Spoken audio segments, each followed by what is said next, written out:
Olá, amigos. Estamos iniciando mais um programa Viver em Condomínio aqui na TV Com, canal 11 da NET.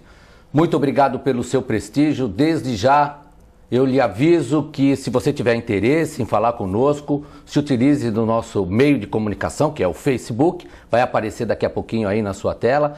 Use, mande sugestões, faça perguntas.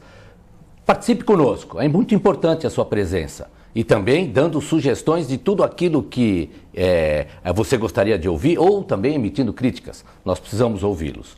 Está conosco também hoje o nosso comentarista de sempre, Dr. Rubens Moscatelli, presidente do SICOM. Muito obrigado por ter vindo, Rubens, novamente. Querela, o nosso convidado, o telespectador, sempre importante nossa participação nesse programa para tratar de assuntos, como disse aí o Querela, do seu dia a dia, daquilo que é do seu interesse. Eu costumo dizer que a crítica é melhor do que o elogio.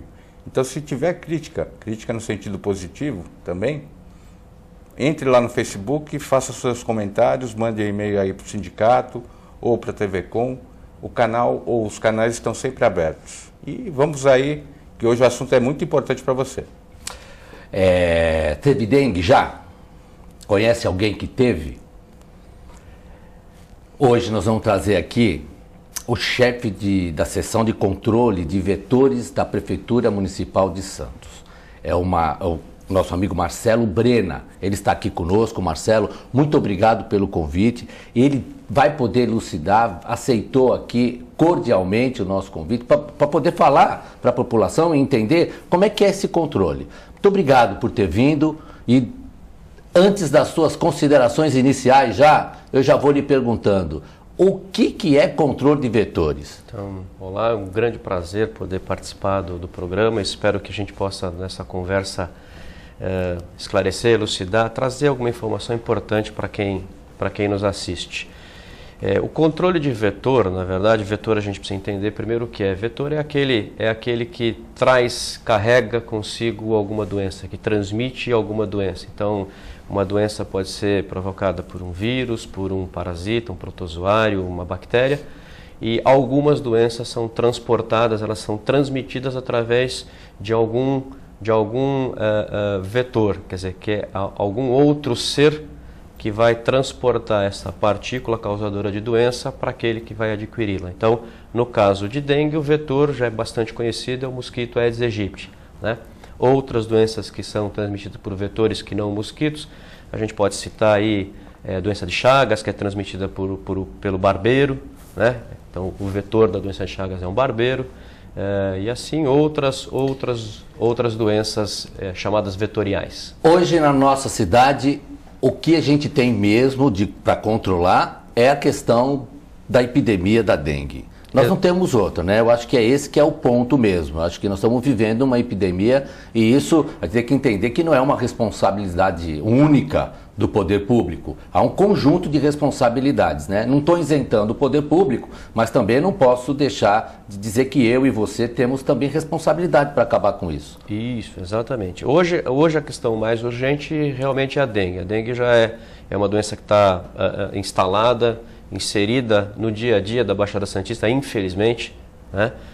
Já desde 97 que nós temos transmissão de dengue aqui na cidade e na região, então é algo que já está muito presente. E é importante a gente dizer que dengue é uma doença que, apesar de ter uma sazonalidade, ou seja, ela acontece principalmente nos meses mais quentes, então a gente associa a dengue com o período de verão, ao calor, então janeiro até mais ou menos essa época que nós estamos, abril, maio, mas é uma doença que não tem interrupção aqui na nossa região já há alguns anos. Nós temos dengue com presença mais forte, mais expressiva nesses meses mais quentes, mas ela não se interrompe, ela não desaparece nos meses mais frios, como acontece em outras regiões. Ô, Rubens, você vê, o Marcelo acabou de passar para nós aqui que a gente tem dengue ininterruptamente há 18 anos. Exatamente. 97 para 2015, nós estamos falando de 18 anos. Quando a gente pega e traz isso para o nosso dia a dia, nós estamos falando de que precisamos ter controle. E o controle, né? Depois eu quero falar de um negócio que todo mundo via e hoje não vê mais, ele vai explicar para nós, que é aquele fumacê, aquela fumacinha lá que jogavam, que dava para nós uma grande sensação de segurança. Vamos falar se isso era realmente seguro, se valia a pena, se não valia, por que parou. É difícil controlar isso, o pessoal lá no condomínio, porque eu tenho que entender, é o seguinte, não é só a área comum, não é? Como é que é lá dentro da casa dele? Como é que é o terreno vizinho? O sindicato também tem se posicionado, ajudando nesse sentido? É muito interessante, Querela. Eu fui um dos infectados da primeira leva da dengue, lá atrás. Já faz bastante tempo. E eu também tive dengue, gente, mas não faz mesmo tempo. Então, mas na época lá, a preocupação, porque foi o primeiro surto e depois epidemia na nossa região. E o prefeito da época, que hoje é deputado federal, ele chamou o sindicato dos condomínios, que somos nós, chamou o sindicato de trabalhadores uma ação conjunta, né? Para tentar estabelecer uma estratégia. Qual foi o grande problema da época que nós detectamos e que continua até hoje? Talvez pela ineficiência da nossa comunicação ou da falta de participação efetiva mesmo dos condôminos. A pessoa sempre acha que o outro é que deve fazer e não ele. Tem isso muito, né? Foi justamente estabelecer que alguns condomínios, Santos é uma cidade que não tem assim também uma quantidade muito grande de prédio de temporada, a maior parte, 70% a 80% é efetivamente habitada, os imóveis. Nós não estamos falando em apartamentos que estão vazios, não, largados, mas existem imóveis abandonados, vazios. É só andar pela cidade que você vê. E assim não é diferente dentro dos condomínios de apartamentos, condomínios de vilas de casas. Você tem sempre aquele um ou outro imóvel que está ali, ninguém ocupando. Esse é o foco principal. Mas o pior de tudo, dentro dessa perspectiva, a prefeitura até teve que aprovar uma lei para garantir a entrada nos imóveis obrigatoriamente via judicial, poder dar, né? Exatamente. Porque as pessoas não se ajudam. Esse é o grande problema. Mas pode ser um assalto, pode ser isso, pode ser aquilo. Efetivamente a gente tem um problema. Então a gente tem conversado com os nossos síndicos, com as pessoas que vão lá, para elas adotarem as providências mínimas dentro de casa. Hoje é muito disseminado aí o que fazer para evitar. Ok. Mas a gente tem que começar a ter mais olhar, não só para o nosso jardim, mas também para o jardim do outro. No sentido de colaborar, não de ficar lá jogando pedra dizendo que é ele o responsável. Você vê, né? Nós estamos falando em comunicação. E é exatamente o que esse programa busca. É comunicar você mesmo. Agora eu quero perguntar para o Marcelo. Marcelo, a prefeitura, através do seu setor, que você que comanda, né? Você é capitaneado lá, um grupo de pessoas. Quantas pessoas você tem efetivamente no front e de que forma se combate hoje a prefeitura? Nós temos uma equipe grande. Nós temos aí na rua 170 funcionários. Né, para esse que vai para o campo mesmo. Esse que vai para o campo. A seção como um todo tem quase 200 funcionários. Certo. Mas na linha de frente são 170 funcionários entre agentes e os encarregados das equipes. Então é um número bastante considerável. A questão que se coloca, e aí o Rubens colocou muito bem, a questão da proatividade de quem recebe esses agentes. Ainda hoje, após, como você bem disse, 18 anos de continuada transmissão e de trabalho dessas equipes, que desde aquela época, aliás, é bom que se diga que naquela época, prontamente, a prefeitura buscou os meios e os recursos para criar as equipes para fazer frente, né, a essa questão que se colocava à época. E nem tinha os fundos, que hoje você tem fundos que exatamente, teve que se correr atrás do recurso para poder montar este grupo. Enfim, então, ainda hoje, ainda existem aquelas pessoas, e aí eu quero deixar claro que isso não é fazer uma crítica dizendo que há culpa de A ou de B, né? Mas as pessoas que têm uma atitude muito passiva, né? Quer dizer, eu vou esperar que o agente venha na minha casa para fazer alguma coisa... Para dizer o que está errado. Dizer o que tem errado. Então, a gente acho que passou um pouco dessa fase. É preciso que haja uma corresponsabilização. Os seus agentes, eles efetivamente sentem resistência da população? Ainda sentem, ainda sentem. O que você podia falar para o telespectador? Como identificá-lo, qual a segurança, para poder você evitar de impedir alguém que está ajudando você a entrar na sua casa. Nós entendemos a questão da segurança, que também é um assunto sempre muito urgente em pauta e a gente sabe o quanto que se usa de subterfúgio para tentar obter algum tipo de vantagem, de roubo, enfim. Ela não é pré-agendada, a visita? As visitas, geralmente nos condomínios, são, né? Normalmente nos condomínios elas são pré-agendadas, até para evitar esse tipo de questão. Mas o agente é facilmente identificável. Ele tem um uniforme da prefeitura, ele está com um crachá. E no próprio uniforme tem os telefones do Disque Dengue, em que qualquer pessoa pode olhar no próprio uniforme ligar e tirar dúvida. Olha, eu não sei se você é ou não. Pede a identificação, liga no Disque Dengue e a gente tem condição de dizer, esse é um funcionário da prefeitura, ele está ali fazendo o trabalho que tem que ser feito. Certo. Né? Então, apesar dessa proporção já ter sido maior no passado, hoje a gente tem mais ou menos, uma média de 3%, de 2 a 3% dos imóveis ainda existe recusa, a pessoa não permite o ingresso. Às vezes a alegação é a questão de segurança, mas muitas vezes são motivos até mais fúteis. Eu não quero, não tem nada aqui, eventualmente vai olhar o vizinho e aqui não tem nada. Eu acho que o vizinho tem que ser olhado. Você acha que a melhor estratégia ainda é a visitação? Essa é a melhor estratégia? Você acha que o caminho nesses 18 anos, obviamente que nos 18 anos tivemos acertos, tivemos erros, e estamos caminhando, porque todo mundo quer o bem aqui, todo mundo quer minimizar os efeitos de uma epidemia, não é? Mas essa é a melhor? Existe uma outra ideia de como a gente pode avançar nisso? Olha, essa ainda é a estratégia mais evidente, a estratégia que ainda está sendo posta. A mesma usada há 18 anos? Na verdade, se a gente formos nos remeter de fato ao passado, a estratégia ainda é a mesma, de certa maneira, que se usou na década de 40 e de 50. Mais longe ainda, né?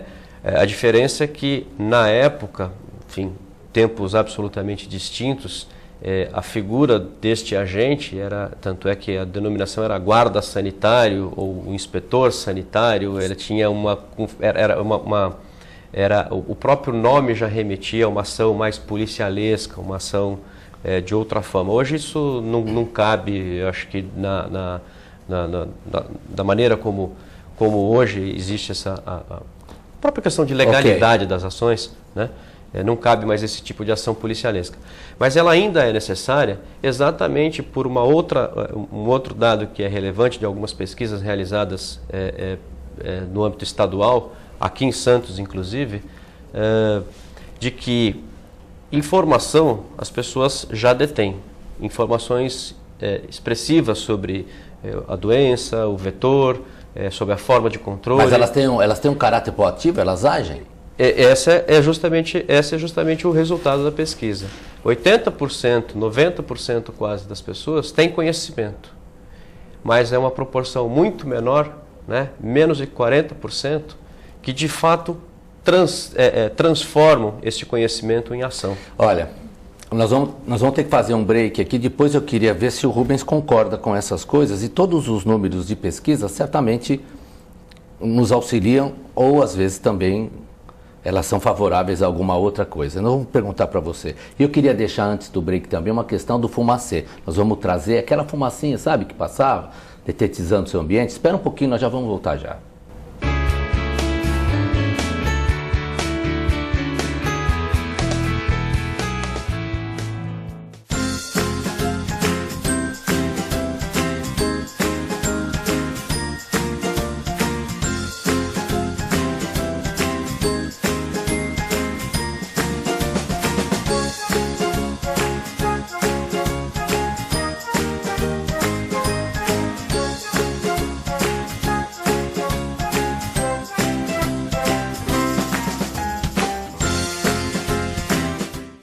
A AC Serviços é uma empresa que se dedica à prestação de serviços especializados em condomínios, administradoras, indústrias, entre outros. Terceirize sua mão de obra especializada com a AC Serviços. Você ganha tempo para pensar no mais importante, sua gestão. Nossos serviços são exemplos de ações e soluções práticas, com padrões de atendimentos personalizados que garante aos nossos clientes a eficiência e a boa aparência dos nossos funcionários.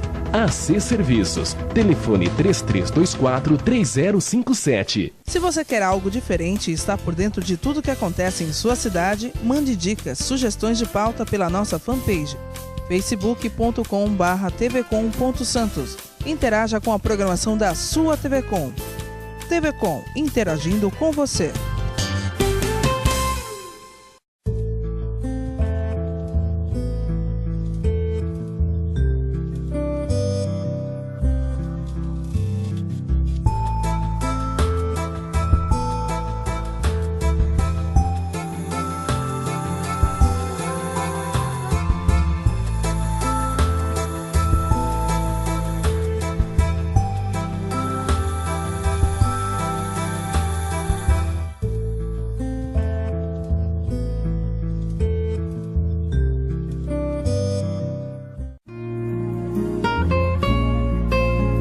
Doar sangue é um ato de solidariedade, cidadania e amor. Faça parte dessa ideia. Seja você também um doador. Doe sangue. Dê um presente de vida a quem necessita. Apoio TV Com.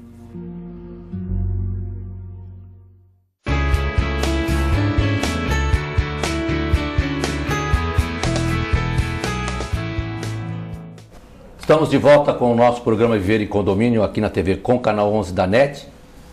Antes de voltar aos nossos assuntos aqui, eu queria relembrar que o nosso programa inédito vai ao ar às sextas-feiras, às 20h30, e também aos sábados, outro programa inédito, às 11h. Tem sua reprise segunda-feira às 4h30 e também às quartas-feiras, também às 4h30. Então, se você perder os programas inéditos, você tem a oportunidade de revê-los. Está conosco aqui Rubens Moscatelli, nosso comentarista, e o Marcelo Brena. Marcelo Brena é o chefe do controle de vetores, já explicamos o que é lá. Estamos tratando especificamente da dengue, né? E mais, né? Dengue é uma questão de saúde pública. Por quê? Quando a gente vê uma questão epidemiológica dessa, esses problemas, sabe onde que vai acabar isso, gente? Vai acabar lá no hospital. E lá no hospital, aonde não consegue atender todo mundo, aí é aquele caos, gente parado, médico que tem que atender rápido, é um verdadeiro caos. E a gente tem muita preocupação com isso. Mas nós estamos tratando aqui de como é que nós vamos evitar, como é que nós vamos tentar reverter. E a questão maior, como nós vimos na pesquisa que foi colocada, que pouca gente toma uma atitude. Então a questão é de cidadania mesmo. Ambos. Estamos fazendo juntos, o Estado fazendo sua parte, você, cidadão, fazendo a outra parte, do outro lado. Agora, tem uma questão muito importante nisso. A nossa questão de cidadania está rasa. Nós precisamos elevar. Precisamos pensar mais na coletividade, não individualmente. E eu não posso começar a apontar o erro do meu vizinho antes de olhar para o meu. Vamos lá, vamos cuidar da sua casa. Nós precisamos fazer uma ação conjunta. Quero voltar para o Rubens. Rubens, você concordou com tudo que o nosso convidado aqui falou ou você tem um contraponto? Em grande parte eu concordo, sim. Eu só ia dizer, Querela, que a gente tem que ser exemplo. Ser exemplo para o próximo. Quer dizer, eu tenho que fazer a minha parte independentemente do meu próximo não fazer. Na questão de cidadania, é assim que deve se agir para que nós possamos melhorar a longo prazo. Porque, veja, não é de um momento para o outro, agora... Longo prazo, não é isso? É longo prazo. Nós já gastamos 18 anos, tá? Jogamos fora. Grande parte desse tempo jogando fora. Não que a prefeitura, o Estado, ou mesmo a União não tenham agido. É que a gente tem que contar com a participação de todo mundo. O meio ambiente ou as políticas ambientais, elas falam muito de pensar o coletivo, mas olhando a questão local. É isso que a gente tem que aplicar. É isso mesmo. E essa aplicabilidade, né, passa por todos, inclusive, né, o que vocês fazem lá no sindicato, informando, formando o síndico, dando a eles essa condição de poder levar a sua casa, a importância de você estar mexendo nisso. Você sabe, Querela, que como nós estamos atravessando aí uma crise econômica já há algum tempo, que foi, vamos dizer assim... Diga-se de passagem, agravada por uma série de atitudes desse governo, mas vamos lá. De maneira demagógica, né, de fazer coisas que depois o custo foi alto. Isso também influencia nos condomínios na medida em que as pessoas querem que o condomínio seja mais barato, mas que tenha maior qualidade. É uma equação que não fecha. Para o poder público, o que isso significa? Veja, poxa, mas a prefeitura, o vereador só pensa em aumentar o custo do condomínio. Eu escuto muito isso lá. Mas a segurança, a saúde pública, as políticas públicas, elas são em benefício da coletividade, não é verdade? Então, cada vez mais, a gente tem que ser preventivo e não reativo. E criar de uma forma racional como é que você gasta o dinheiro que você arrecada, não é? É levar esses assuntos à Assembleia e as pessoas não fazerem cara de paisagem, ou não fazerem cara nenhuma e não comparecerem à Assembleia. A cara de paisagem, ela só funciona no momento da Assembleia. Porque na hora de pagar é feia mesmo, a cara fica fechadinha. E ainda tem outras consequências, né? O não discutir ou não participar é ruim para todo mundo. Então eu sempre falo para as pessoas, olha, o síndico é antipático, converse com ele, talvez a antipatia dele seja por outros motivos, não com você. E às vezes até é com você, mas aí você tem que agir da sua ajuda, né? Quem sabe precisa da sua ajuda. Marcelo, e aquela fumacinha lá, como era o nome técnico daquilo? É fumacê? É esse o nome? Fumacê, na verdade, é o apelido. Na verdade, é um vaporizador? É um nome complicado, é UBV, ultra baixo volume e aplicação ambiental, né? Fumacinha, gente, fumacinha. É muito melhor para a gente na verdade, existem ainda hoje duas formas de aplicação. A mais conhecida, ou que as pessoas ainda mais clamam por ela, que é a UBV pesada, que é aquela máquina acoplada a um carro, a um veículo que passa na rua aplicando inseticida. Essa é a forma talvez mais disseminada, mais conhecida. Ainda hoje, quando se fala em epidemia de dengue, quando se mostra isso na televisão, o que se mostra é aquele carro de fumaça passando. Mas não temos visto mais esse carro, mas esta talvez seja a forma menos eficiente de você fazer controle de algum vetor, né? Principalmente o Aedes aegypti. E ele não vai mais para a rua? Por que isso? A gente tem em algumas situações muito especiais.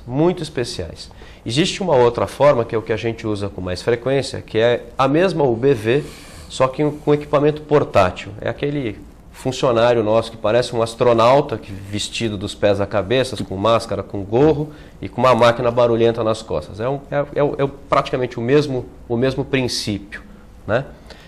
O que difere é o alcance do produto. Essa forma com a máquina costal é a preferida porque a gente consegue fazer a preparação do ambiente que vai receber a aplicação. Certo. E obviamente você não aplica isso dentro do domicílio, mas você aplica no entorno dele, dentro do quintal. Você consegue entrar dentro de um prédio para fazer a aplicação, nas áreas coletivas do prédio. Como você mesmo viu na pesquisa, que a questão é mais interna do que externa. Exatamente. Né?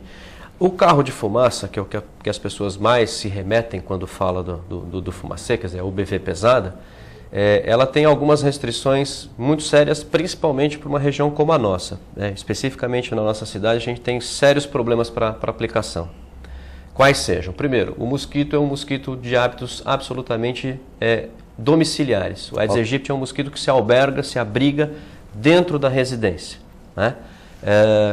Primeira coisa que isso aqui a gente ouve, conversa com qualquer pessoa. Primeiro movimento que se costuma fazer quando se ouve, o carro de fumaça vem passando. Fecha a janela. Fecha a porta, fecha a janela. Ótimo, você trancou o mosquito para dentro da casa e protegeu o mosquito do inseticida. Você deu para o mosquito a chance de se defender. Então esse é o primeiro problema. O segundo problema, e talvez o mais grave, que daí não é uma questão, essa é uma questão, muitas vezes, de você preparar adequadamente o ambiente que vai receber. Mas a gente tem uma barreira física. Por maior alcance que tenha esse tipo de equipamento, ele chega a alcançar 30 metros, 40 metros de distância, a gente tem uma barreira física. Nós temos uma barreira de prédios. Santos é uma cidade extremamente verticalizada. Então, cria um verdadeiro muro. Você cria um muro que não permite o inseticida, ele não passa daquela fachada. Ele não consegue entrar para dentro do quarteirão. Ok. Imagina um prédio de 30 andares. Ah, não chega lá em Não cima, chega né? de forma alguma. Não chega lá em cima. Chega no máximo no primeiro ou no segundo andar. Agora, você quer ver uma questão aqui que eu acho que é importante a gente colocar também? Quando a gente fala em dengue, a gente pensa na plantinha, naquela aguinha que fica, mas não é essa, porque isso, a gente tem convicção que a grande maioria da população já se cuidou. A grande maioria, sim. Ainda tem alguns poucos focos de resistência. Mas você entende que esse é o fator principal? Para nós aqui não. Qual é o cuidado, então, que a gente tem que alertar o nosso telespectador? É o ralo?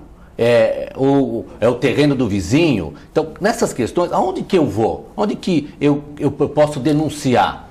Posso acrescentar? Pois não. O agente da dengue, ele, quando ele visita o condomínio, por exemplo, ele vai dar esse toque. Olha, a água pluvial, você pode fazer tal técnica, pode usar tal produto. Sim. Acho que isso é importante para todo mundo saber. O agente, quando vai no local, ele tem algumas ferramentas, né, alguns insumos que ele vai poder aplicar numa situação de necessidade naquele momento. Mas a grande ferramenta está na mão de cada um de nós como cidadão, né? Para todas as situações de risco, existe uma alternativa de controle que possa ser feita no dia a dia. Então, por exemplo, os ralos pluviais que você levantou bem, isso é uma questão muito presente, né, justamente para o nosso público-alvo aqui, exatamente. A questão dos condomínios, né? Ralos e canaletas de drenagem são talvez os principais, ou pelo menos o mais frequente. O que pode ser feito? Colocar o produto de limpeza que tem. Você pode colocar cloro, pode ser colocado... Elimina o foco. Você controla aquele foco. Você pode colocar outro saneante, vou me permitir aqui dar um nome, creolina, que todo mundo conhece. Né? Pode ser colocado. Agora, não adianta você colocar hoje, daqui a um mês eu vou lá e coloco de novo. Daqui a um mês aquilo cloro já foi embora, a creolina já foi embora e já nasceram muitos mosquitos ali. Deixa eu colocar aqui estamos acabando o programa, eu quero botar uma pitadinha aqui para terminar o programa quente. O uso de repelente evita a picada do mosquito? Com alguma restrição, sim. Não é que ele não possa ser usado. Agora, você acha que o cara, quando usa isso, ele relaxa no resto? Muitas vezes. Ele procura um subterfúgio. Bom, eu vou me proteger passando repelente, aí eu não preciso me preocupar. Pode nascer mosquito. E deixa o vizinho ser picado, né? Primeiro que o repelente não protege 100%, né? E outra, existem pessoas que têm restrição ao uso de repelente. Então, tem que ser pensado com cuidado. Olha, gente, nós vamos ter que encerrar. Você vê, né? É tanto mosquito que o programa não conseguiu nem falar da metade do que a gente tem que falar em relação 18 anos de mosquito, né? 18 anos de mosquito não deu para fazer num programa de meia hora. Mas, Rubens, suas considerações finais, breves, por favor. Olha, Querela, Marcelo, o que eu acho que é importante é manter-se sempre alerta, fazer a sua parte e ajudar o seu próximo. Tem que ser dessa forma. Saúde pública não se faz de outra maneira. Então fica alerta e ajude o seu síndico, ajude o seu vizinho a que o seu condomínio possa ser um exemplo. Marcelo Brena, chefe da seção de controle de vetores da Prefeitura Municipal de Santos, muito obrigado por ter aceito o nosso convite e as suas considerações finais, por favor. Eu agradeço mais uma vez o convite, Querela, e deixo aqui aberto os canais de comunicação, os telefones do Disque Dengue da Prefeitura de Santos, são 3225-8680, 0800-770-6869, para que as pessoas possam tirar dúvidas, esclarecer ou mesmo fazer denúncias. Muito bem. Você que nos assiste, muito obrigado pela sua presença. Aqui reforço, a dengue é um problema conjunto, problema de todos nós. Vamos agir mais e cobrar menos da Prefeitura, mas vamos agir mais. Fiquem com Deus, até a nossa próxima oportunidade. Até lá.